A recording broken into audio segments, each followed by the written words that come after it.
షాద్ నగర్ వైపు ఉన్న మన స్వర్గసీమ వెంచర్లో ప్లాట్లు కొన్న వాళ్ళంతా సంతోషంగా ఉన్నారు. ఒక్కసారి విజిట్ చేయండి.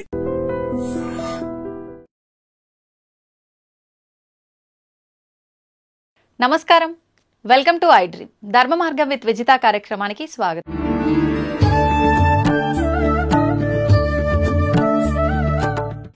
స్వామిజీ, తల్లిని మించిన దైవం లేదు అంటుంటారు కదా, మరి అంటే భగవంతుడి కన్నా తల్లే గొప్పదా, లేదు తల్లిని మించిన దైవమే లేదు అంటున్నారు, భగవంతుని కంటే కూడా తల్లే గొప్పదా అంటే ఏం చెప్పొచ్చు? అసలు దేవుడు ఉన్నాడో లేదో నీకు తెలియదు, కానీ దేవుడు ఉన్నాడు అని చెప్పేవాళ్ళలో ఇద్దరు. మొదటిది తల్లి, ఆ తర్వాత జ్ఞానము కొంచెం వచ్చినాక చెప్పేవాడు జ్ఞాన గురువు. తో గురు బినా విద్యానహి అన్న మాట అందుకే వచ్చింది. దేవుడు గురువు ఇద్దరు నడిచొస్తుంటే నువ్వు ఎవరికి నమస్కారం పెడతావు అని రామదాసును తుకారం లాంటి వాళ్ళని అడిగితే నా గురువుకే పెడతాను ముందు, దేవుడు ఏంటి లెక్క. దత్త చరిత్రలో ఒక గురువుకు జబ్బు చేస్తుంది, ఆయన కావలసికల్లా ఆ జబ్బు తెచ్చుకుంటాడు. శిష్యులను పరిశీలన చేయాలని, నాకు రోగం వస్తుంది, నన్ను కాశీకి తీసుకుపోండి. 6 సంవత్సరాలు ఈ జబ్బు ఉంటుంది. ఆ జబ్బు టైంలో నేను ఏం మాట్లాడతానో ఏం చేస్తానో అన్నీ భరించి నా ఒళ్ళు తుడిచి శుభ్రం చేసి నాకు భోజనం పెట్టే శిష్యుడు ఎవరైనా ఉన్నాడా మీలో అంటాడు. కుష్ఠరోగం అంటేనే డేంజరు, అది మళ్ళీ అంటువ్యాధి, మేము రాము అంటాడు. దిలీపుడు అనే ఒక శిష్యుడు గురువా నేను వస్తానంటాడు. ఈయనతో పాటు కాశీకి తీసుకెళ్తాడు. ఆయనకు ఆ మరుసదినమే కుష్ఠవ్యాధి సంక్రమిస్తుంది. పోయి భిక్ష తెస్తే సరిపోలేదు అంటాడు. రోగం వచ్చింది కదా అని చెప్పేసి సేవలు కదా నానా తిట్లు, చీదరించుకోవడాలు, అన్నిటినీ భరిస్తా సేవలు చేస్తాడు. 5 ఏళ్ళు అయినాక దేవుడు ఆయన ఎదురుగా ప్రత్యక్షమవుతాడు ఆ దీపకుడి ముందు. శుభాషరా, నీ వంటి శిష్యుడిని నేను ఎక్కడా చూడలేదు, నీకేం వరం కావాలో కోరిక ఇస్తాను, మా గురువు గారిని అడిగి చెప్తాను అంటాడు. నేనే ప్రత్యక్షమై ఉంటే గురువు అంటావు ఏమిరా అని. ఆ గురువు ఉండబట్టి గురువు మంత్రం ఇస్తే నువ్వు కనపడతావు, రామ మంత్రం ఇస్తే రాముడిగా నువ్వు కనపడతావు, కృష్ణ మంత్రం ఇస్తే కృష్ణుడిగా నువ్వు కనపడతావు, విష్ణు మంత్రం ఇస్తే విష్ణువుగా కనపడతావు. నాకు నువ్వు కనపడేదానికి మార్గదర్శివుడు నా గురువే. కాబట్టి ఆయన పర్మిషన్ తీసుకొని వస్తానంట. పోయి గురువుగారు దేవుడు కనపడినాడు, వారిందో వరం అడుగుతున్నాడు, మీ రోగం తీరిపోయేటట్టు వరం అడుగుమంటే, నాకు సేవలు చేయలేక అల్లాడిపోతాండవా, అక్కడ కూడా పరీక్షలు మళ్ళీ. అందుకనేనా ఇది తీసుకొని వచ్చినావు? అబ్బాయి నాకు ఆ ఉద్దేశం లేదండి, పోయి నాకే ఏది అక్కర్లేదు, ఏం రా అట్లా అంటాడు. నా గురువు ఇష్టపడ్డావు. మళ్ళా ఇంకోసారి వస్తాడు, ఒరే ఈసారన్నా కోరుకోరా, నీ గురువుకు నేను బాగా చేసేస్తాను, ఆయన కర్మంతో పరం తిరగకుండా ఈ జన్మలో నువ్వు మారుస్తావు, ఆ బ్యాలెన్స్ వడ్డీతో సహా వచ్చే జన్మలో పడాలా, నువ్వు వద్దు, నీ వరాలు వద్దు, మా సేవ మా తిప్పలు నన్ను పడినాను. ఆయన ఇంత హింసిస్తాడు కదా, నాకు అది హింస కాదు, శిక్షణ. కాబట్టి నేను శిక్షగా భావించలేదు, ఒక శిక్షణగా భావిస్తాను, అక్కర్లేదు అంటాడు. అది భక్తి. ఇది విన్నాక గురువు అప్పటికప్పుడు తన రోగాన్ని మానుకుంటాడు. ఆయన నాటకం వీడిని శోధన చేసేదానికి. శబ్బాషరా, నీలాంటి శిష్యుడు నాకు ప్రపంచంలో ఇంకెవడు ఉండడు, నాకు ఏ జబ్బు లేదు, నిన్ను శోధన చేసినాను, దేవుడు వరమిస్తానంటే కూడా వద్దని కాలు రాసిన శిష్యుడు నువ్వు ఒక్కడివి. అది భక్తి. అట్లాంటి భక్తి మన ప్రపంచంలో, మన దేశంలో, మన పూర్వం ఉంది, ఇప్పటికీ చాలా చోట్ల ఉంది. పల్లెల్లోకి పొండి మీరు సంక్రాంతి చూడండి, అక్కడ ఎట్లా చేస్తారు. ఈడంతా అలంకారాలు చేసుకొని, నగలు వేసుకొని, ఫోటోజెనిక్ ఫేస్గా ముందు మేకప్ అదేంటి బ్యూటీ పార్లర్కు పోయి కెమెరాల్లో బాగా పడతామా లేదా, నేను కనపడినానా పాటలు పాడుకుంటా, మాటికి ఈ నగ సరిగ్గా ఉందా లేదా, ఈ చౌకమ్మలు బాగుందా, అది చూపించాలి, అక్కడ కనపడాల. పల్లెల్లో ఆ ఇంటి ముందు శుభ్రంగా, ఇప్పుడు ఇంటి ముందు ఎక్కడుంది, పేడ చల్లితో పక్కింటోడు వచ్చి టెట్ what is this shit you are putting అంటాడు. అక్కడ శుభ్రంగా పేడతో అలికి రంగవల్లులు వేసి ఆ గొబ్బెమ్మలు పెట్టి వాళ్ళు ఆనందంగా పాటలు పాడతా అంటే వాళ్ళు ఏ మేకప్పులు వేసుకోరు, ఏదో కొత్త బట్టలు కట్టుకుంటారు వాళ్ళకు శక్తి ఉన్నంతలో. హ్మ్. వీళ్ళ దానికి మళ్ళా అక్కడ ఏ డ్రెస్ సెటప్ దానికి మ్యాచింగులు, చెత్తలు, చదారాలు, మళ్ళీ బ్యాగ్ కూడా ఉండాలి, అది కూడా మ్యాచింగ్, అది కూడా కనపడాలి, దాన్ని ఊపుతో అది కూడా చూపిస్తాను, నేను చూస్తా అంట, కనపడతా అంట. హ్మ్. పల్లెల అందం పరమానందం, వద్దు బాబు వద్దు బాబు మాకి పట్టణ జీవితం, పల్లెలోళ్ళు పాడతారంట. ఆహా. ఆ పల్లెల్లో ఉన్న అందము హ్మ్. ఈ దిక్కుమాలిన అపార్ట్మెంట్లలో పక్కింట్లో ఎవడు ఉండాడో మనకు తెలుసు. తెలీదు. పల్లెల్లో ఇప్పటికీ కూడా ఎవరిని అడ్రస్ అడిగితే కూడా ఈ వచ్చినోడికి ఇంకోడు వాడు ఏదో పని మీద పోతాన్నా వెనక్కి వచ్చి, అవును, రే బావా నీకోసం ఎవరో వచ్చారా, మామ నీకోసం ఎవరో వచ్చారు, అంత వరుసలు, వరుసలు కలిపేస్తారు. ఎంత క్లోజ్నెస్. అవును. మళ్ళీ ఆ సంస్కృతి మెల్లమెల్లగా ఇప్పుడు మళ్ళీ జనాల్లో ఆ మార్పులు వస్తుండే. హ్మ్. భక్తి కూడా నిజంగా చాలా పెరిగింది. హ్మ్. ఆ 5 టీవీ వల్ల TV5 అదేందో ఉంది, వాళ్ళు హ్మ్. ఆ దీపోత్సవం అని మొన్న కార్తీక దీపోత్సవం పెట్టారు. హ్మ్. ప్రతి సంవత్సరం పెడతా ఉంటారు. ఎంత అద్భుతంగా జరుగుతుంది. అన్ని లక్షల నెయ్యి దీపాలు పెరిగితే వాతావరణం ఎంత ప్యూరిఫికేషన్ అవుతుంది. కోర్స్ అక్కడ కొంచెం ఈ కెమెరా హంగులు బొంగులు లైట్లు ఉన్నాయిలే, హ్మ్. కానీ భక్తి భావం అక్కడ ఉంది. Hmm. పాటలు మాటలు వచ్చిన వక్తల ఉపన్యాసాలు ఎక్కడే కానీ దిక్కుమాలిన మ్యూజిక్లు సినిమా పాటలు లేవాడ. లేవు. ఆ విగ్రహాలు ఆ సెట్టింగులు Hmm. కనీసం మనం ఏదో ఒక లోకంలోకి పోయినంత ఆనందంగా ఉంటుంది. స్వామీజీ, ఇప్పుడు ఇది కలియుగం కదా, అంటే కలి యొక్క అంటే ప్రవర్తన వల్ల ప్రభావం వల్లే ఇదంతా జరుగుతోంది అని చెప్పి కొంతమంది అంటారు. అది కాదంటారా? కలి ప్రభావం ఇప్పుడే ఉంది, దుష్టత్వం పెరిగింది అనుకుంటే అంతటి సత్యయుగంలో కూడా మధుకైటకులు ఉన్నారా, రావణ కుంభకర్ణులు ఉన్నారు, కంసుడు శిశుపాలుడు ఉన్నారా. దుష్టత్వము శిష్టత్వము అనేది రెండు మనలోనే ఉన్నాయమ్మా. ఇట్ ఈజ్ ఏ రూపాయి కాయిన్. ఒక దిక్కు సింహం బొమ్మ, ఒక దిక్కు రూపాయ అని రాసి ఉంటే దానికి వాల్యూ. అది లేకుండా రెండు దిక్కులు సింహం బొమ్మ ఉంటే మార్కెట్లో అది చెల్లదు.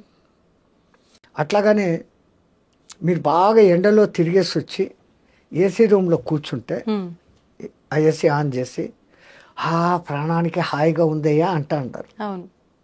మీరు పుట్టినప్పటి నుంచి centrally air condition along with latrine bathroom AC రూమ్లో మిమ్మల్ని పెంచి ఉంటే నేను ఏసీని సుఖం అనుభవిస్తున్నాను అన్న భావన మీకు వస్తుందా?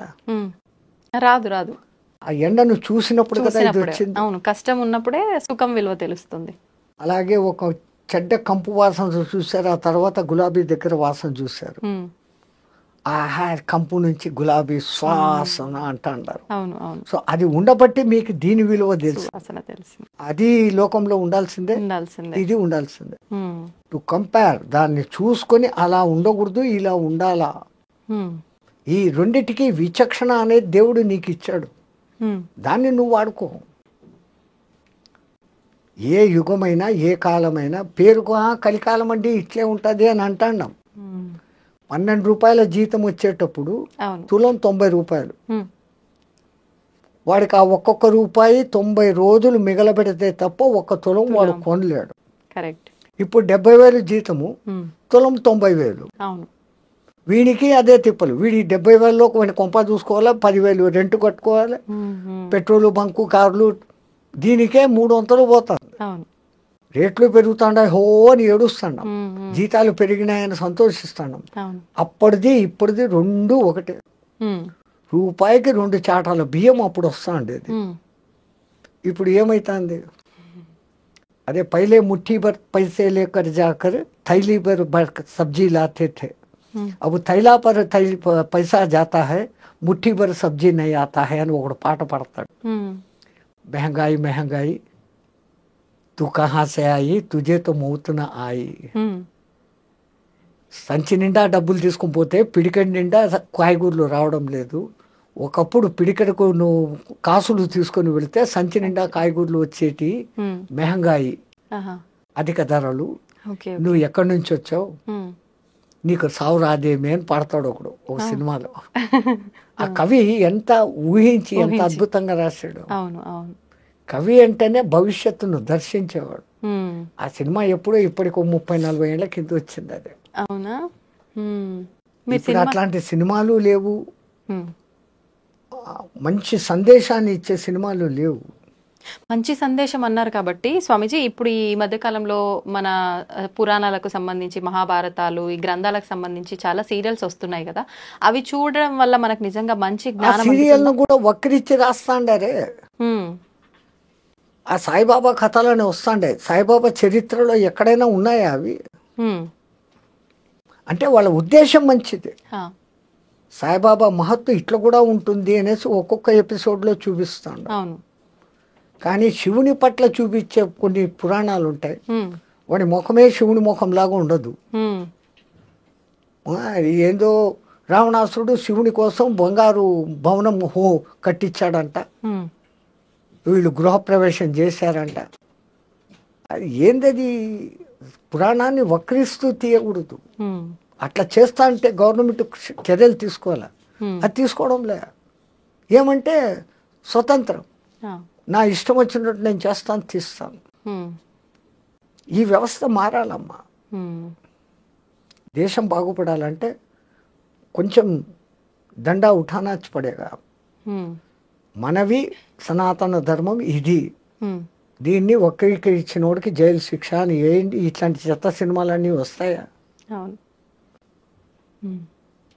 అంటే స్వామీజీ, ఇప్పుడు ఆహారం అన్నారు కదా, సాత్విక ఆహారం అని చెప్పి, అంటే మాంసాహారం తినే వాళ్ళు కూడా ఉంటారు.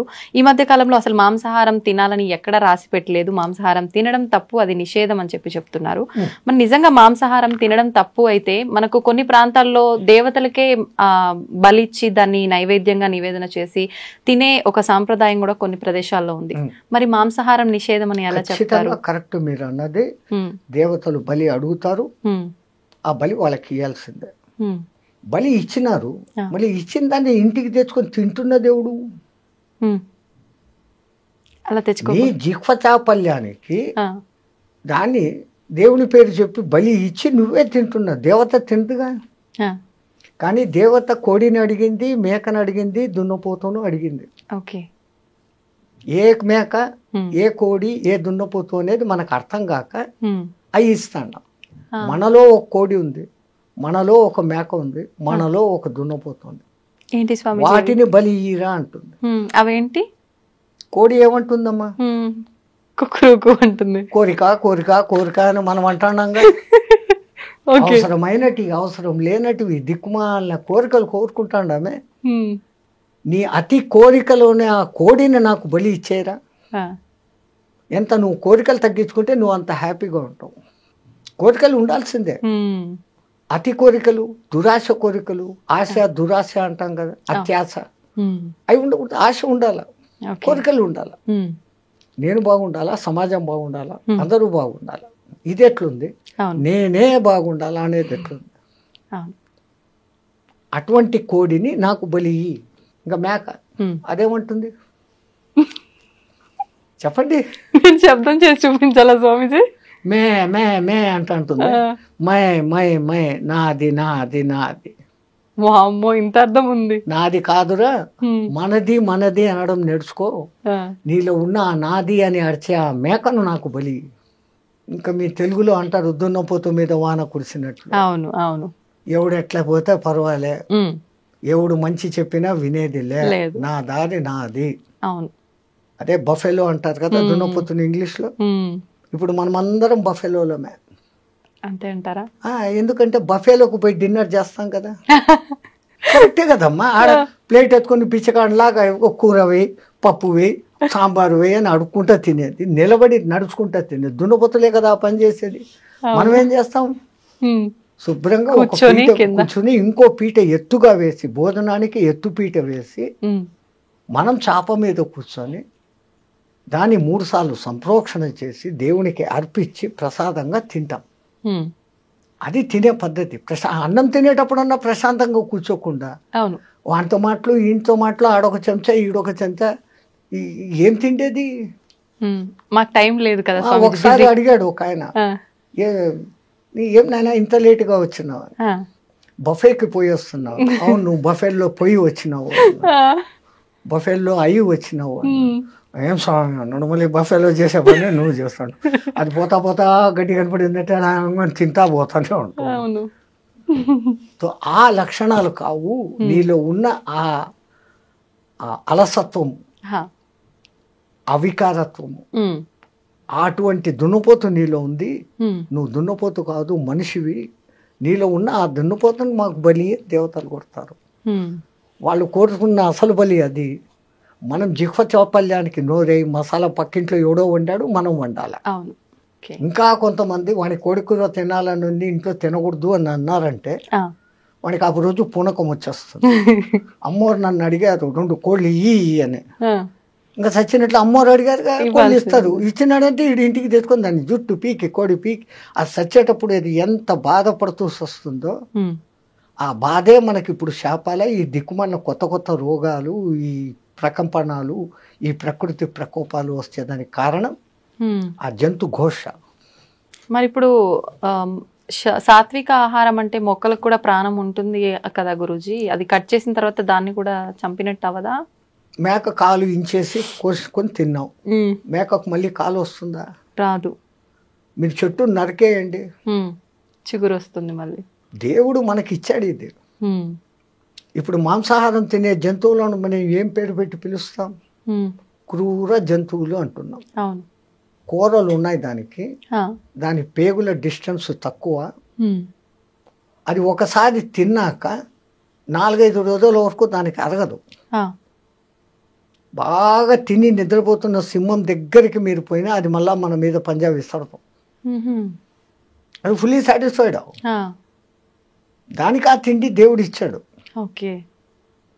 దాన్ని క్రూర జంతువు అని పిలుస్తుండవు. మరి నువ్వు తింటున్నప్పుడు నువ్వు ఎవడివి? నువ్వు క్రూరుడివే. అవును. రెండవది, మాంసాహారం వండేటప్పుడు దాంట్లో దిక్కుమాలిన మసాలాలన్నీ వేస్తారు ఆ కంపు రాకుండా. ఈ మసాలాలు మనలో తమో గుణాన్ని రజో గుణాన్ని పెంచుతాయి. బాగా కారం తినండి, కంట్లో నీళ్ళు వచ్చేంత కారం తినండి. ఎవడో ఒకడు ఒక మాట అనగానే హై నన్ను అంటావా అంటారు, వెంటనే వస్తుంది కోపం. వస్తుంది. ఈ కోప ప్రకోపాన్ని కామ ప్రకోపాన్ని పెంచేది కారణం మనం తింటున్న ఆహారం. తో మనకు దేవుడు ఈ కాయగూడ్లు పండ్లు ఎన్ని ఇచ్చాడు. మీరు అన్నట్లు నిజంగా దాంట్లో కూడా ప్రాణం ఉంది, కానీ దాంట్లో మళ్ళీ చిగురించే శక్తి ఉంది. దీంట్లో అట్లా లేదు. అది ఒకసారి చచ్చిపోయింది, ఇంకా మళ్ళీ అది బతకదు అది. అవును. అయితే ఇప్పుడు మనం తీసుకునే ఆహార ప్రభావం వల్లే మనకు వచ్చే ఈ ఆరోగ్యానికి సంబంధించిన ఇబ్బందులు అనుకున్నాం కదా స్వామీజీ. మరి ఇప్పుడు చాలా వరకు మనం చేసుకున్న కర్మలను బట్టి మనకు ప్రతిదీ వస్తుంది అంటాం కదా. అంటే కొంతమంది ఎటువంటి ఆహారం తీసుకున్నా కూడా మంచిగా ఉన్న వాళ్ళు ఉంటారు, అన్ని రకాలుగా మంచి పూర్తి హెల్తీ ఫుడ్ తీసుకున్న వాళ్ళు కూడా అనేక రకాల ఇబ్బందులకు గురవుతుంటారు. వాళ్ళ కర్మలను బట్టి ఉంటుంది. ఓకే. గత జన్మ కర్మానుసారం వాళ్ళకి ఏం జరగాలనో అవి జరుగుతుంటాయి. ఓకే. అంటే స్వామీజీ ఇప్పుడు ఈ రోజు పేపర్లో మీరు చూసి ఉంటారు, యాంటీబయాటిక్స్ ఎక్కువగా ఇస్తున్నారు జంతువులకు, అవి త్వరగా గ్రో కావాలని, అవును అవును, ఎక్కువ బరువు తూగాలని. అవి ఆ బయోటిక్స్ దాని మాంస కణాలలోకి చేరి మనం తింటున్నప్పుడు ఆ యాంటీబయాటిక్స్ మనకి నెగటివ్ రోగాలు తెచ్చేదానికి కారణభూతమైతాండాయని సైంటిస్టులు చెప్తాండారు. Okay okay. అంటే మాంసాహారం తినకుండా ఉండడమే ఉత్తమం. సరే, ఒకటి మీకు మాంసాహారం ఇష్టమే, ఆ జంతువులు తిన్నట్లే మేక పులి తిన్నట్లే, మేకను పులి తిన్నట్లే పచ్చి తినండి ఒకసారి. అమ్మా, అలా ఎలా సాధ్యపడుతుంది? బస్ హోగా, వెగటు పుట్టేస్తుంది ఒక్కసారి పచ్చిది మీరు తినగలిగినారు. ఒకవేళ 1/2 కిలో తిన్నారు అంటే 3 రోజులు అనారోగ్యంతో బాధపడతారు. It will not digest.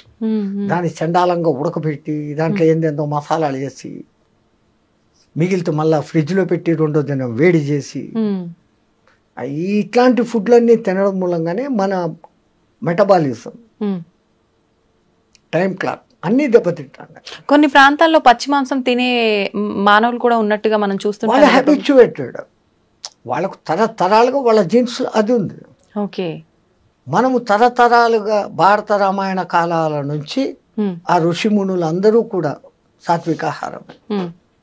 అంతెందుకమ్మా, ఇప్పటికిప్పుడు భూమి మీద నీళ్లలో కాదు, నీళ్లలో తిమింగలాలు ఉంటాయి, భూమి మీద ఉండే అత్యంత బలమైన ఎత్తైన జంతువు ఏది? ఏనుగు. ఇంకా రెండోది ఖడ్గమృగం. అది పరిగెత్తా వచ్చి ఒక వ్యాన్ గుద్దిందంటే వ్యాన్ 3 పల్టీలు కొట్టి ఎగిరిపోతుంది. ఆ 2 తినేటి ఏంటి? గడ్డి. బలము తినే మాంసాహారంలో లేదు. కాయగూరలలో ఉన్నంత విటమిన్లు, ఖనిజాలు, లవణాలు మాంసాహారంలో లేవు. అన్నిటికన్నా విచిత్రము, ప్రపంచంలో ఏ జంతువు ఉడకేసి తినడంలే, అవి కంటద్దాలు పెట్టుకోవడంలే, చోటు మిషన్లు పెట్టుకోవడంలే. ఈ దిక్కుమాలనోడే పెట్టుకుంటున్నాడు. ఎందుకు అంటే ఉడకేసి తింటున్నాడు, సహజమైన తిండి తినడంలే. అందుకే ఇప్పుడు సహజ ఆహారము, పండ్లే తినండి, జ్యూసులే తాగండి, మళ్ళా పాతకాలం టైటిల్లోకే వస్తున్నాం. దునియా goal high, Phir Phir K ఉదర్ co he ఆ జాయేగా, మళ్ళీ అక్కడికే వస్తున్నాం. అయితే ఇప్పుడు ఆహారము మీరు చెప్పినట్టుగా ఆహారం పాతకాలంది రావటమే కాకుండా ప్రతిదీ కూడా వస్త్రాల దగ్గర నుంచి, పాత్రల దగ్గర నుంచి ప్రతిదీ పాతకాలంవి మళ్ళీ ఇప్పుడు వస్తున్నాయి కదా స్వామీజీ. తప్పదు. ఇప్పుడు పంచకట్టు మళ్ళా పెద్ద ఫ్యాషన్. అవును. ఎవడో సినిమాలో హీరో కట్టుకున్నా అంటే ఇంక అందరూ అయితే అంతే. ఈ గొర్రెదాటుడు వ్యవహారం వదిలిపెట్టి ఇంకోతో కంపారిజన్ వదిలిపెట్టాలి. ఫస్ట్ నేనుగా ఉంటాను, నా వరకు నేను ఉంటాను, నేను బాగుంటే లోకము బాగుంటుంది, ఆ ఫీలింగ్తో ఉండగలగాలి. రెండవది న్యాచురల్గా ఏది వస్తుందో దాన్ని యాక్సెప్ట్ చేసుకోవాలి. పరమాత్ముడు ఒరే జాగ్రత్త పడు అని ముందు కొంచెం సైట్ తగ్గిస్తాడు, వెంటనే కంటద్దాల షాపు పోతాం, కళ్ళు పెట్టుకుంటాం, పండ్లు ఊడగొడతాడు, పండ్ల డాక్టర్ దగ్గర పోతాం, కొత్త పండ్లు కట్టుకుంటాం, వినకుండా చేస్తాడు, చోటు మిషన్లు పెట్టుకుంటాం. అన్నిటికన్నా ముందు ఆయన ఇచ్చే లెటరు తెల్ల జుట్టు, వెంటనే డై కొట్టుకుంటాం, అక్కడనే డై మొదలైంది మన డై. సో ఈవిడ ఎక్కడ మన మాట వినడం లేదు, నేను ఎత్తుకొని అక్కడ చెప్పడు. ఇంకా ముందు 3-4 సార్లు చెప్పాడు, అన్ని అవకాశాలు అయిపోయినాయి, వినుకోకపోతే ఇంకా డైరెక్ట్గా ఎత్తుకుపోతాడు. సో ప్రకృతిలో లోబడి నువ్వు జీవించినప్పుడు ఆ ప్రకృతి నిన్ను కాపాడుతుంది. ధర్మో రక్షితి రక్షిత. మనం ప్రకృతికి విరుద్ధంగా పోతున్నాం, చెట్లు కొట్టేస్తున్నాం, అడవులను నరికేస్తున్నాం, అడవుల్లోని జీవాలు ఊరి మీద పడతాయి. ఓ పులి ఊరి మీద పడింది, అది ఎందుకు పడింది? అది ఉన్న ప్రదేశాన్ని నువ్వు కట్టేసి ఇల్లు కట్టుకున్నావు, అది ఎక్కడికి పోవాలి? దానికి స్థలం లేకుండా చేస్తున్నావు.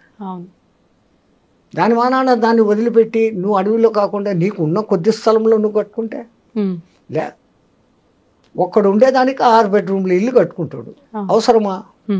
మరి ఇవన్నీ ప్రకృతికి విరుద్ధంగా జరుగుతున్నప్పుడు భగవంతుడు అంటే ఆపే ప్రయత్నం చేయాలి కదా. ఒక్కొక్కసారి ఆ భూకంపము అనేది భూమాత క్షమయా ధరిత్రి, భరిస్తుంది. అమ్మ కూడా అమ్మ అమ్మ అని 10 సార్లు పీక్తాడు, ఒకసారి పీక్తుంది కదా. తల్లి అయినా కానీ దండిస్తుంది. అట్లాగనే ఆ భూమాత భరించి ఈ జీవహింస, ఈ తవ్వకాలు, ఈ దమనకాండ అంతా చూసి ఏ రోజో ఒకరోజు కొంచెం అట్ట కదిలిద్దిస్తాడు, 2 సెకండ్లు కదిలితే చాలు, అంతా అతలాకుతలం, జై శ్రీరామ్ హో జాతా. ఈ మధ్య కాలంలో ఇలాంటివి భూకంపాలు, జలప్రలయాలు చాలా వరకు వచ్చిన సందర్భాలు ఉన్నాయి కదా స్వామీజీ. అంటే ఇవన్నీ పాపాలు ఎక్కువైపోవడం వల్లే అని అనుకోవచ్చా?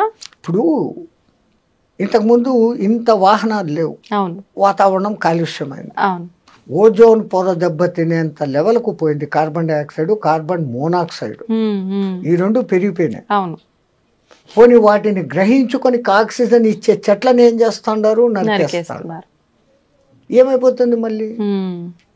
అదేమో ఎల్నినో ప్రభావం అనేది ఏర్పడి సముద్రాల ఉష్ణోగ్రత పెరుగుతుంది. అది పెరిగితే ఏమవుతుంది? సముద్రం ముందుకు రావడం మొదలు పెడుతుంది.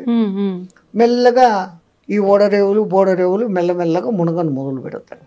అయితే ఇప్పుడు ఇలాంటి ప్రళయాలు వెంటగా రావటం వల్ల చాలా మంది అంటే ఎవరికి తోచినట్టుగా వాళ్ళు ఇంకా యుగాంతము వచ్చేస్తోంది, కలియుగం అంతమైపోతోంది, ఇలాంటివి 2025లో ఎక్కువ రాబోతుంది. కలియుగము మన వాళ్ళ లెక్క ప్రకారం 4,32,000 సంవత్సరాలలో ఇప్పుడు కృష్ణ పరమాత్మ కాలం చేసిన టైం నుంచి ఇప్పటికి లెక్కేసుకుంటే కలియుగ ప్రవేశం కృష్ణ పరమాత్మ పోయిన తర్వాత, పరీక్షత్తు రాజ్యం చేసేసిన తర్వాత అక్కడి నుంచి కలియుగం మొదలైంది. అంటే మహా అంటే 5,200-300 సంవత్సరాలు నడిచాయి. మన లెక్కల్లో. Okay okay. ఆ లెక్కల్లో ఇంకా 4 లక్షల సంవత్సరాలు కలియుగం ఉంది. ఆ యుగాల పేర్లు ఆ మహానుభావులు ఎంత అద్భుతంగా పెట్టారు, ఎంత క్యాలిక్యులేషన్ ఉంది దాంట్లో. అవును. 4,32,000 సంవత్సరాలు టోటల్ చేయండి, 9 వస్తుంది. 4, 3, 2, 9. దాని పేరు కలియుగం. దానికి రెండింతలు ద్వాపర యుగం. అది 8,64,000 సంవత్సరాలు టోటల్ చేయండి, మళ్ళా 18. కలియుగానికి మూడింతలు త్రేతాయుగం, 12,96,000 సంవత్సరాలు టోటల్ చేయండి, 18. ఓకే. కలియుగానికి చాతుర్ 4 కృతయుగం, 17,28,000 సంవత్సరాలు టోటల్ చేయండి, మళ్ళా 9. ఓకే. ఈ 4 యుగాలు కలిస్తే ఒక్క మహాయుగం. దాని టోటల్ ఎంత వస్తుంది? 43,28,000 సంవత్సరాలు టోటల్ చేయండి, మళ్ళా 9. 9 అనేది సర్వం ఖలిద్వం బ్రహ్మ. 3, 6, 9 సంఖ్యలకు ఎంతో ప్రాధాన్యత ఉంది అని మన శాస్త్రజ్ఞులు చెప్తే మనం నమ్మం. శంఖంలోంచి తీర్థం వస్తే బాగుంటది, ఇంగ్లీష్ వాడు చెప్తే నమ్ముతాం. ఓ టెస్లా అనే ఒక ఇంజనీరు ఫారెన్ లో, ఆయన ఈ 3, 6, 9 ప్రకారమే యూనివర్స్ అంతా కూడా నడుస్తుందని ప్రూఫ్స్ తో చూపించాడు. ఆ అంకెల విచిత్రం కూడా అంతే తమాషాగా ఉంటుంది. రెండో ఎక్కడిని మీరు క్యాల్కులేట్ చేయండి, 2, 4, 6, 8. అది 3తో కలిసినప్పుడు 6 వచ్చింది. 2 3 6, 2 4 8, 2 5 10, మళ్ళా 1, 6 20, 2 6 12, మళ్ళా 3తో కలిసింది, 3తో వస్తుంది. ఇట్లా ఏది చేసినా కానీ 3, 6తో కలిసినప్పుడు ఏ సంఖ్య అయినా కానీ మళ్ళీ దాంతో మిక్స్ అవుతుంది. అది కానప్పుడు అది వివిధ సంఖ్యలను చూపిస్తుంది. 1 నుంచి 9 వరకు అంకెలేసి 3ను రౌండప్ చేయండి, 6ను రౌండప్ చేయండి, 9ను రౌండప్ చేయండి. మిగతాటి క్యాలిక్యులేషన్ చేస్తే ఈ 3, 6, 9తో కలిసినప్పుడు అది ఆ సంఖ్యను చూపిస్తుంది. మిగతాటప్పుడు అంతా తమ ఇండివిజువల్ నెంబర్స్ చూపిస్తుంది. 3 3 9, 3 4 24, మళ్ళీ 6. అది అంతా 3 6 9 చూపిస్తుంది, ఇంకో సంఖ్యను చూపించట్లే. అట్లాగనే 6వ ఎక్కను తీసుకోండి, 6 2 12, 3 6 3 18, 9. అవే రిపీట్ అవుతాయి. ఇంకా 9వ ఎక్కం అయితే మీరు ఎంత పెద్ద సంఖ్యని హెచ్చవేసి దాన్ని సింగిల్ డిజిట్కు తెస్తే ఇట్ విల్ బికమ్ 9. సర్వం ఖలిద్వం బ్రహ్మ, అంతా బ్రహ్మలో కలిగిపోతుంది అనే దానికి ఆ సంఖ్య సూచకం. సర్వం ఖలిద్వం బ్రహ్మ. అందుకే నవవిధ భక్తి మార్గాలు అని, నవగ్రహాలు. అసలు మన వాళ్ళు జపమాల 108 పూసలు ఉండాలి, అర్ధమాల 54 పూసలు ఉండాలి, నక్షత్రమాల 27 ఉండాలి. ఏది చెప్పినా కానీ 9. అట్లాగనే పూజలు అష్టోత్తర నామావళి, శతోత్తర నామావళి, అన్ని అష్టాదశ పురాణాలు, మహాభారతం 18 పర్వాలు. వ్యాసుడు వాడికి 18 సంఖ్య ఎంత ఇష్టం అంటే మహాభారతం 18 పర్వాలు, కురుక్షేత్ర సంగ్రామం 18 రోజులు. దాంట్లో అన్నిటికన్నా ఆణిముత్యం భగవద్గీత 18 అధ్యాయాలు. కురుక్షేత్రంలో పాల్గొన్న అక్షోహిణుల సంఖ్య 18. ఈ దిక్కు 11, ఈ దిక్కు 7 అక్షోహిణులు, 18 అక్షోహిణుల సైన్యం. అక్షోహిణి అంటే కూడా మళ్ళా 9 వస్తుంది. ఇన్ని వేల రథాలు, ఆ రథాలకు ఇన్నింతల ఏనుగులు, ఇన్నింతల గుర్రాలు, ఇన్నింతల కాల్బలం అనే లెక్క ఉంది. ఆ లెక్క తీసుకుంటే మళ్ళీ అదంతా కూడా 9. ఆఖరికి మహాభారతం యుద్ధం అయిపోయినాక మిగిలిన మహాయోధులు కూడా 9 మంది. అంటే ఇదంతా ఒక ప్రణాళిక ప్రకారం జరుగుతుందా Swamiji? Universe moving along the calculation of 369. మీరు ఆయన టెస్లా గారి పుస్తకాలు రెఫరెన్సులు చూసి మీరు వచ్చింది కదా ఇప్పుడు ఈ గూగుల్ దాంట్లో చూసినారంటే ఆయన దాని గురించి ఇచ్చిన వివరణ బ్రహ్మాండమైన వివరణ. ఈవెన్ పిరమిడ్ నిర్మాణంలో కూడా 3 6 9ల కనెక్షన్ ఉంది. అంతెందుకు మన శ్రీచక్రం, అమ్మవారి శక్తులు 5, అయ్యవారి శక్తులు 4, 5 4 9, అసలు గురుపూసలు 108 పెట్టి ఒకటి గురుపూస అని పెడతారు, ఆహా. జపం చేస్తామంట. ఆ. చేస్తే ఏమొస్తుంది అని అంటారు. ఇప్పుడు మన బతుకులంతా ఎక్కడుండే 27 నక్షత్రాల్లో ఉన్నాయి. ఒక్కొక్క నక్షత్రానికి 4 పాదాలు, 27 × 4 108. మనం 12 రాశుల్లో 9 గ్రహాల మధ్య బతుకుతాను. ఒక గురువు దగ్గర సరైన మంత్రదీక్ష తీసుకొని జపం చేస్తే నీ రాశి దోషాలు, నక్షత్ర దోషాలు, గ్రహ దోషాలు పోతాయి అనే దానికి ఆ సంఖ్యను పెట్టి ఆ అర్థంతో పెట్టినారు.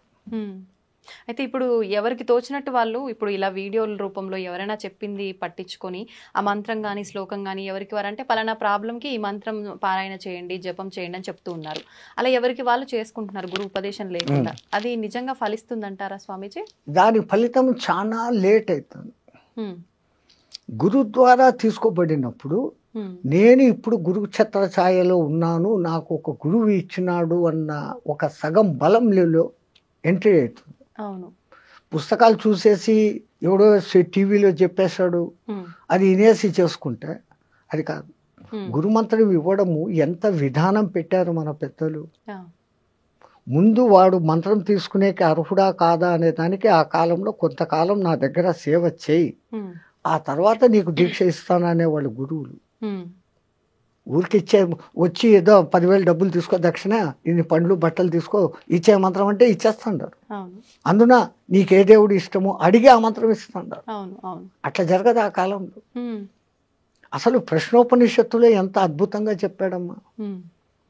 గర్గముని కొడుకు, గౌతముని కొడుకు, ఒక రాజు కొడుకు, ఇట్లా 6 మంది మహర్షులు అడవిలో పిపిలాద మహర్షిని వెతుక్కుంటూ వస్తారు. ఆయన కనపడినాక దండ ప్రమాణాలు చేసి చేతికి దర్బలు ఇస్తారు. ఆ కాలంలో అది సవిత్ప్రాణి అయిపోవాలా. వాళ్ళకేం కావాలా? ఆవులు, గడ్డి, ఈ 2 కావాలి. ఎవరు నాయన మీరు అంటే నేను ఫలానా ఆయన కొడుకు, నేను ఫలానా. అమ్మ అంత గొప్ప వాళ్ళ కూర్చోండి అని వాళ్ళకి ఆర్ఘ్యపాదాలు ఇచ్చి, ఏంటి నన్ను ఎత్తుకుంటే ఎక్కడికి ఎందుకు వచ్చారు? వాళ్ళు అంటారు మాకు కొంచెం అనుమానాలు ఉన్నాయి, మా తండ్రులను అడిగాం, వాళ్ళు మాకు తెలీదు, ఆ పిప్పిలాదుడు తప్ప ఇంకెవడు చెప్పేవాళ్ళు లేడు, మీరు ఆయన్ని పోయి పట్టుకోండి అన్నాడు, మేము వెతుక్కొని వచ్చాం, మాకు ఆ సమాధానాలు కావాలా. రావడం, సమాధానాలు అడగడం, నేను చెప్పడము, అంతేనా? గురు శిష్య సంబంధం లేకపోతే కాదు. కొన్నాళ్ళు నా దగ్గర సేవ చేయండి, ఆ తర్వాత మీ అనుమానాలు ఏదో అడగండి. ఒక బాంబు వేశాడు అక్కడ, నాకు తెలిస్తే చెప్తాను అన్నాడు. 1 సంవత్సరం నా దగ్గర సేవ చేయండి, సేవ చేసినాక మీ ప్రశ్నలు అడగండి, నాకు సమాధానం తెలిస్తే చెప్తాను. మనం ఈ కాలం వాళ్ళం ఏమనుకుంటాం, సంవత్సరం సేవ చేస్తాం, అడుగుతాం, నాకు తెలుదురా అన్నాడంటే మన గతి ఏం? సంవత్సరం పాయా. మన మెంటాలిటీ ఇది. వాళ్ళు ఆజ్ఞాపించండి గురుదేవ, ఏం చేయమంటారు? నువ్వు ఆవులు మేపకరా, నువ్వు సమిందలు తీసుకురా, నువ్వు గోశాల శుద్ధం చేసి సంథింగ్ డ్యూటీలు చెప్పేస్తున్నారు. వీళ్ళు డ్యూటీల్లో సర్వనిమగ్నం అయిపోయినారు. సంవత్సరమైన సంగతి కూడా తెలియదు. ఒక దినం సాయంత్రం 4 గంటలకు వాళ్ళంతా ఆవులు మేపుకొని అంతా వచ్చి కూర్చున్నప్పుడు, నాయన స్నానం చేశారండి, మీరేదో ప్రశ్నలు అడుగుతామన్నారు కదా. ఆ సంవత్సరం అయిపోయిందా గురువాడు? అయిపోయింది అన్న. ఇలా స్నానం చేశారు, వచ్చినారు, మీ ప్రశ్నలు ఏదో అడగండి, నాకు తెలిస్తే చెప్తాను. మళ్ళీ మొదటిది, వీడు అసలు నా దగ్గర పనిచేసే అర్హుడా కాదా, ఈ సంవత్సరంలో వాని మెంటాలిటీ ఏంటి, వాని మనోక్షేత్రం శుద్ధమైందా లేదా. మనస్సు అనే పొలం, క్షేత్రం శుద్ధం చేయిందా, వీడు అర్హుడు అని ఆయనకు అనిపిస్తాడు. అప్పుడు అంటాడు. కానీ రెండోసారి నాకు తెలిస్తే చెప్తాను అని చెప్పడం, నాకే తెలుసు అన్న గర్వం ఎవరికి ఉండకూడదు. అప్పుడు అంటాడు, ఒకడు అడుగుతాడు, ఈ జీవుడు రాకేంటి, పోకేంటి, చంద్ర మార్గం ఏంటి, సూర్య మార్గం ఏంటి, ధూమ మార్గం ఏంటి, అసలు పురుషులలో షోడశ పురుషుడు అంటాడే ఎవడు అతను, ఇట్లాంటి మహత్తరమైన ప్రశ్నలు మళ్ళీ వేస్తాడు. ఇంకా అదంతా పెద్ద విషయం. ఈ సంగతి ఎందుకు చెప్తున్నానంటే, ఒక గురువు ముందు శిష్యుణ్ణి శోధన చేస్తాడు. ఇప్పుడు ఫీజులు తీసుకొని స్కూళ్ళల్లో కూర్చొని జీతాలు తీసుకొని 30 మందిని వేసేసి మేకమందలాగా చెప్పి ఇడిచిపెట్టడం కాదు. అప్పుడు ప్రతి ఒక్కడు వింటున్నాడా లేదా, వానికి అర్థమైందా లేదా, వాడు ఏ స్థాయిలో ఉన్నాడో వానికి ఆ స్థాయిలో నేర్పించు, తనంత వాడిని తనకన్నా మించిన వాడిని చేసేవాళ్ళు ఆ కాలంలో గురువులు. ఇంకా వాడు మంత్రదీక్షకు అర్హుడు అనుకున్నప్పుడు ఏకాంతానికి తీసుకుని వెళ్ళి ఒక బట్ట వాని చెవు మీద వేసి ఆ చెవులో గురుమంత్రం 3 సార్లు మీ చేత చెప్పిస్తాడు. ఎందుకంటే అక్షర దోషం లేకుండా పలుకుతున్నాడా లేకుంటే ఏదైనా అక్షర దోషంతో పలుకుతున్నాడా? అక్షర దోషం ఉంటే ఏమవుతుంది స్వామిజీ? ఏమన్నా దోషమా మళ్ళీ అది? చాలా దోషం. మరి ఇప్పుడు మాలాంటి వాళ్ళమంతా తెలిసి తెలియక ఎవరైనా మంత్రం చెప్పగానే మాకు ఎలా తోస్తే అలా చదివేస్తున్నాము. అది మన పూర్వీకులు చాలా జాగ్రత్త పరులమ్మా. రాబోయే కాలాలలో ఈ పుస్తకాలు ప్రింటింగు వస్తుంది. అవును, అవి చూసేసి ఎవడికి వాడు మంత్రాలు చదివేస్తాడు. అవును. ముద్రా రాక్షసం జరుగుగా కానీ ఒక శాపం పెట్టేస్తున్నారు. Printing mistake. సో నువ్వు ఒకటి చదవాల్సింది ఇంకోటి చదువుతావు. అవును. నువ్వు 1000 సార్లు 1,00,000 సార్లు చదివినా అది నీకు సిద్ధించదు. ఒక్కొక్కసారి ఉల్టా కూడా చూపించేస్తుంది ప్రభావం. ఒక ఉదాహరణ, ఇంద్రుని సభలో త్వష్ట ప్రజాపతి కొడుకు ఒకడు ఉండేవాడు. వాడి పేరు త్రిశూరుడు. పేరుకు తగినట్లు వానికి 3 తలకాయలు. ఒక తలకాయతో వేదం చదివేవాడు, ఒక తలకాయతో సురా తాగేవాడు, అమృతం తాగేవాడు. రాక్షసుల సహవాసంతో ఒక తలకాయతో సారాయి తాగేవాడు. ఇంద్రుడు ఎన్నోసార్లు నువ్వు త్వష్ట ప్రజాపతి కొడుకురా, ఇదేం దుర్మార్గం బుద్ధి, తాగకూడదు ఆడు ఇనుకోలే. ఇంద్రుడు 3 తలకాయలు నరికేశాడు. త్వష్ట ప్రజాపతి కోపం వచ్చింది. ఆయనకు ఉన్న శక్తి ఇంద్రుడిని చంపేంత శక్తి కాదు. ఇంద్రుడు అంటే మీకు ఈ సినిమాల్లో చూపించే ఇంద్రుడు కాదు. ఎవడో తపస్సు చేసుకుంటా పాడు చేసేదానికి రంభ ఊరోసుని పంపాడు, ఏమో చేశాడు అని మనకి ఈ కథలే తెలుసు. ఇంద్రుడు అంటే ఎటువంటి వాడు అంటే ఒకడు తపస్సు చేస్తుంటే వాడిలో ఇంకా కామము క్రోధము ఉందా లేదా అని టెస్టింగ్ చేస్తాడు. ఆ టెస్టింగ్లో వాడు ఓడిపోయినాడు అంటే వాడు పూజ అర్చన చేస్తున్న ఏ దేవునికైతే తపస్సు చేస్తున్నాడో వాడి దగ్గరికి పోయి వాడిలో ఇంకా కామ క్రోధాలు పోలే, ఇప్పుడే వరం ఇయ్యద్దు, హీఈస్ నాట్ ఫిట్ అని చెప్పే డ్యూటీ ఆయనది. ఇప్పుడు మాలాంటి వాళ్ళ ప్రతి ఒక్కరు చేసే పూజల్లో కూడా ఇలానే జరుగుతుందంటారా? ఇంకా వినండి, ఇది ఆయన తనకున్న శక్తులన్నిటినీ ధారపోసి ఒక యజ్ఞం చేసి ఒక మహారాక్షసుడిని పుట్టించాడు, వృతాసురుడు అనేవాడిని. వృతాసురుడు. నీకు మంత్రం చెప్తా, దాన్ని 7 రోజులు నిత్యపారాయణ చేయి, నీకు ఇంద్రుని చంపే శక్తి వస్తుంది అని. ఆ మంత్రం ఏందో చెప్పు అంటాడు. ఇంద్రశత్రు వివత్వ స్వహ అంటాడు ఆయన. శత్రువు అయిన ఆ ఇంద్రుడు నా చేత చచ్చిపోగాక అని దాని అర్థం. కానీ ఆ రాక్షసుడు చదివేటప్పుడు ఇంద్రశత్రు వివత్వ స్వహ అన్నాడు, దీర్ఘం తీశాడు అంతే. ఇంద్రశత్రు వివత్వ స్వహ, ఇంద్రశత్రు వివత్వ స్వహ. ఈ 2వ పదానికి అర్థం ఏమైంది? ఇంద్రుని శత్రువు అయిన నేను నాశనమైపోదును కాక. అట్లాగానే వృతాసురుడు ఇంద్రుని చేతిలో చచ్చిపోయాడు. స్వామీజీ, ఇప్పుడు ఈ తరం వాళ్ళలో చాలా వరకు ఆధ్యాత్మిక భావన కానీ దైవ చింతన కానీ చాలా వరకు తగ్గుముఖం పడుతుందని చెప్పాలి. ఒకవేళ ఎవరైనా పూజలు చేసినా భక్తిని ప్రదర్శించినా కూడా అది ఒక ఆడంబరం లాగా మనం ఎంత స్తోమతగా చేశాము అనే దానిపైన శ్రద్ధ ఉంటుంది తప్ప ఎంత భక్తితో చేశాము అనే దానిపైన శ్రద్ధ ఉండట్లేదు. నిజంగా అసలు ఎలా ఉండాలి ఈ ఆధ్యాత్మిక భావన అనేది? ఈ తరం వాళ్ళు ఆధ్యాత్మిక భావనలోకి మార్గంలోకి రావాలంటే మన నిత్యం చేసే విధి విధానాలన్నీ ఏ రకంగా ఉంటే బాగుంటుంది? ఈ మైకులు, ఈ కరెంటు లేనప్పుడు ఉన్న భక్తి వేరే, ఈ మైకులు వచ్చినాక వేరే. మైకులు వచ్చిన కొత్తలో కూడా గణపతి నవరాత్రులు 9 రోజులు ఆ గణపతి పాటలు తప్ప రెండోది ఉండేది కాదు. అవును. ఇప్పుడు దిక్కుమాలిన ఇంగ్లీష్ పాటలు, సినిమా పాటలన్నీ పెట్టి పారేస్తున్నాం. జాగరణం అని చేసే శివరాత్రి, జన్మకో శివరాత్రి అని చెప్పే శివరాత్రి, ఆ రాత్రి అంతా సినిమాలు చూస్తా గడుపుతా ఉన్నారు. అవును. పెద్దవాళ్ళు పెట్టిన ఇంటెన్షన్ వేరే. జన్మకో శివరాత్రి అని ఎందుకన్నారు? ఈ శివరాత్రి అయిన మరుసదినమే నువ్వు ఉంటావో లేదో గ్యారంటీ లేదు. మళ్ళా ఇంకో శివరాత్రి చూస్తామనే దానికి ఛాన్స్ లేదు. అందుకని ప్రతి శివరాత్రిని ఈ జన్మకో శివరాత్రి అన్నట్టు చేసుకో. ఉదయం నుంచి ఆహారం తినకుండా ఉండి రాత్రంతా దైవనామ స్మరణతో గడుపుతూ మేలుకొని మరుసదినం 12 గంటలకు ఉద్వాసన. అట్లాగనే మన వాళ్ళు ఏకాదశి ఉపవాసాలు పెట్టించారు. అది వాళ్ళు ఎంత దూరపు ఆలోచన అంటే సంపూర్ణమైన సైన్స్ ఉంది. ఇప్పుడు ఒక జపాన్ శాస్త్రవేత్త 36 hours ఫాస్టింగ్ అనే ఒక విధానాన్ని కనిపెట్టి నోబెల్ ప్రైజ్ తెచ్చుకున్నాడు. ఏకాదశి ఉపవాసం అదే కదా, ద్వాదశి ఉద్వాసన అంటాం. ఏమైతుంది 36 hours అంతే.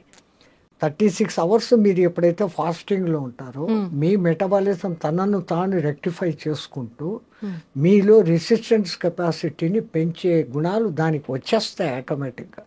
ఓకే. ఈ విషయం మన వాళ్ళు కనిపెట్టే పండుగలకు నువ్వు మధ్య మధ్యలో ఈ ఉపవాసాలు ఉండు అన్నారు. ఇంకో అర్థం కూడా ఉంది. ఆవాసం అంటే వాని పక్కనే కూర్చోవడం అనే అర్థాన్ని తీసుకొని వీళ్ళు టిఫిన్లు కాఫీలు అన్నీ లాగిచ్చేస్తూ దీనికి ఎప్పటికీ రెస్ట్ ఇవ్వకుండా పోతే వీడి శరీరం తొందరగా శిథిలమవుతుంది. అంత దూరదృష్టితో మన వాళ్ళు అసలు పండుగలు అని పెట్టడంలోనే ఎంత అర్థము. మీ తెలుగు మాటలు మహా గొప్పవి తల్లి. పండుగ చేసుకో, నిన్ను నువ్వు పండుగ చేసుకో. చెట్టులో ముందు మొగ్గ తొడుగుతుంది, మొగ్గ ఉండొచ్చు రాలిపోవచ్చు. మొగ్గ పువ్వు కాదు, పువ్వులోనే రాలిపోవచ్చు. పువ్వు పిందెగా మారుతుంది, పిందెగా రాలిపోవచ్చు. కాయ అవుతుంది, కాయ రాలిపోవచ్చు. పండుగ అయ్యేదానికి ఎంత శ్రమ ఉందో నీ జీవితాన్ని నువ్వు పండుగ మార్చుకో. ఆ అర్థంతో పెద్దవాళ్ళు పండుగ అని పెట్టారు. మనం పండుగ చేసుకుంటే ఇంకా పొద్దు హాలిడే, లేని పిండి వంటలంతా పొద్దు నుంచి సాయంత్రం దాకా తినడమే, సినిమాలకు పోవడమే. ఇది ఎట్లా ఎక్కడ జరుగుతుంది పొరపాటు అంటే పెద్దవాళ్ళు మన సాంప్రదాయం ఇది ఇలాగే ఉండాలని వాళ్ళు కూడా చెప్పక ఏందో ఆ పథకాలు చెంతాడు మేము అనుభవించాము, మా వాళ్ళు జాలిగా అన్నా ఉండని, అరే పండగకు నీ ఇష్టం వచ్చినట్లు ఉండరా అనేసి పెద్దవాళ్లే ఫ్రీనెస్ ఇస్తాడు. తప్పు ఎక్కడ జరుగుతుందంటే ముందు తల్లి తండ్రి వీళ్ళు మామూలు విద్యావంతులే కాకుండా ఆధ్యాత్మిక పరంగా ఒక తల్లి ఉన్నప్పుడు ఒక జిజియాబాయి శివాజీని తయారు చేసింది, ఒక యశోద కానీ ఇంకోళ్ళు కానీ కృష్ణుడు తయారు చేసింది. తల్లి ఇంట్లో మొదట, అందుకే హోమ్ డిపార్ట్మెంట్ అంటాం, ప్రధానికన్నా హోమ్ డిపార్ట్మెంటే పవర్ఫుల్.